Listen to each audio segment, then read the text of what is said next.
Dagi Thoklakhiba Khanghoudaba Erang Aduda Matangna Matamna Yakhidabadagi MAREIBAK MAPHURUP NUNGSHIJABA NAHA KAYANA THOUNA LEINA CHONGTHOKKHIBA Adu MARAL LEIRABA MEESHAK NGAKTA TAGADOURIBRA HAIBA WAHANG PALLIBA LEINGAKTA COCOMI na WAHANG HANGLAKLI COCOMI ki maikaidagi thadorapa cherol amada hauzik manipur chathariba chahi ahum helaba Erang asigi waroshin asi miyam faba punba Erang asigi waroshin purakpa ngamgadauribara Houkhiba mamang thada naga micham kaya fazinduna nupi sing Thoklakhiba matungda nupa sing mana matam kaya mafam marang khanghandana thamkhraga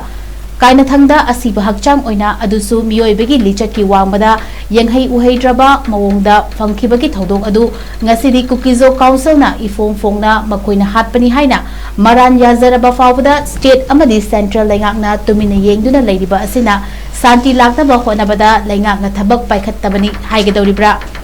amaromda mayumda leijaraba micham miyamda kihan khanganduna faba punbagi thabak amuk nauna chatharakliba asina leptana asumak chatharaklabadi masida kokomina tumina kaidaunungda yengduna leithokloi ireibak ifurupna leikhatana mangwada ngasigi famnairiba singsu adumak leikhatabada punna yawminagani haibasi nahaunana amuk hana ningsingba fai hainasu cherola sida makhatari